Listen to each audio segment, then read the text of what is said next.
Salut. Alors Christophe Chassol, bonjour. Bonjour. Merci d'avoir pris un peu de temps pour répondre à mes questions aujourd'hui. On est à quelques heures de la nouvelle représentation de Indiamore. Quand je dis nouvelle représentation, ça veut dire nouvelle date. J'ai cru comprendre que ça fait un peu de temps que tu n'as plus représenté ce film-concert. Quelles sont tes premières impressions sur ta venue à Puy aujourd'hui à l'Octogone? La venue à Puy, elle est dans le cadre d'une série de concerts qu'on a fait en Suisse. On était hier au MEG à Genève, au musée d'ethnographie de Genève, et la veille à Bulle, à Ébullition. Et donc mes premières impressions sont que la montagne est belle. Alors justement, tu as une musique qui est assez particulière, qui n'est pas nouvelle, mais qui est assez particulière. Tu as sorti un nouveau volume, l'Ultrascore, le 15 juillet. Tout simplement, qu'est-ce que c'est l'Ultrascore? Là, c'est le Ultrascore 2, c'est un vinyle qu'on a sorti en attendant de sortir des choses plus... des nouveaux boulots. Et là, c'était pas mal de remixes d'artistes, de différents artistes, dont Aqua Serge, il y avait qui Pieuvre aussi, un article Yuxek, Kerenan, un ami aussi qui s'appelle David Poirier, qui ont fait des remixes de morceaux de Bixen, le dernier disque qu'on a sorti. D'accord. Donc c'est un triptyque dans ta musique, harmonie, rythme, répétition. Oui, l'harmonie, en fait, on l'entend surtout, pas au sens d'une belle composition florale, mais plus au sens de l'harmonie musicalement parlant. C'est de ça dont on parle. Là, on parle dans Indiamore, je parle d'harmonie, je parle des règles de l'harmonie, de la superposition des notes entre elles. Et par opposition, enfin pas par opposition, enfin qui marche de pair avec le rythme. L'harmonie, ce qui se superpose, ce qui est vertical, et puis le rythme, ce qui est horizontal, quoi. Alors c'est ce que tu disais dans une précédente interview, là, cette verticalité des notes, la musique de guitare, du piano, qui sont des instruments polyphoniques, et tu disais aussi tout ce qui peut être la voix, les bruits qu'on peut entendre justement, le chant d'oiseaux, des usines, dans Indiamore, justement, tout ce qu'on peut entendre, des discussions, des chants indiens justement.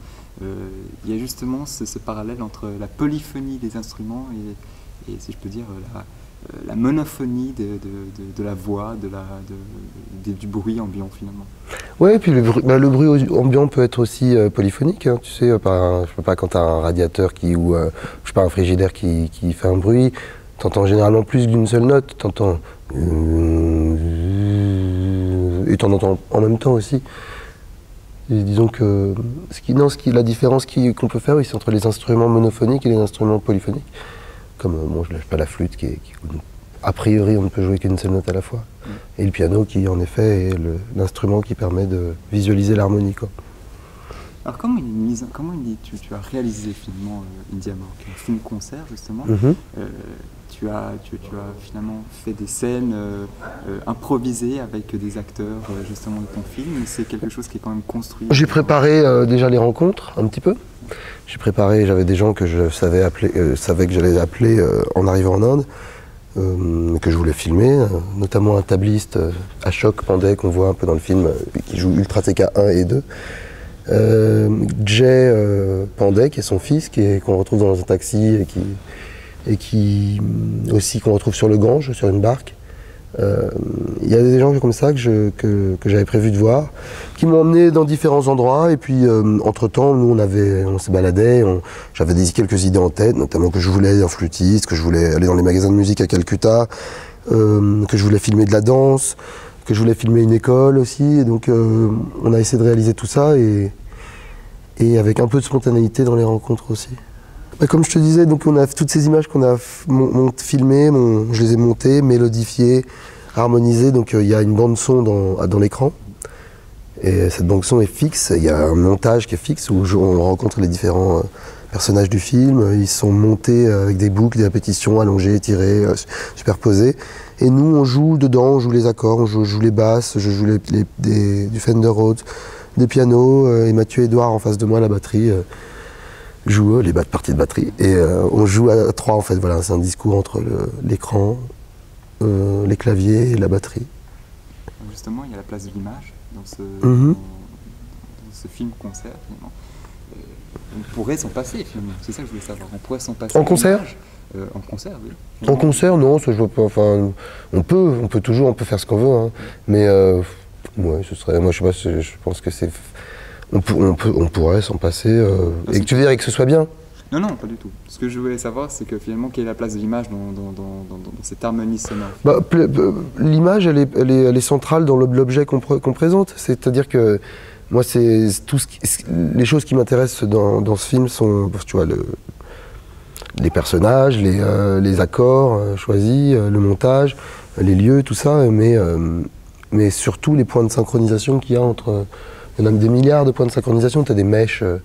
T'as la mèche d'une chanteuse qui fait un écho à une volute de basse ou à une volute de flûte, tu vois, une spirale, un mouvement cyclique au piano peut, je sais pas, te montrer des perles qui naviguent sur le Gange. Enfin, tu vois, donc c'est tous ces milliards de points de synchro qui existent, qui sont assez fascinants à regarder. Si l'image n'était pas là, on peut, mais c'est moins bien. Est-ce que le bruit, pour toi, la musique, c'est de la musique? Ben non, le bruit, c'est du bruit. La musique, c'est quand tu en fais de la musique, quoi. C'est quand tu te sers des bruits et des sons pour fabriquer la musique. C'est quelque chose d'humain, la musique. Il faut travailler. Bah ouais, il faut polir un bruit, quoi, le sculpter pour qu'il devienne musique.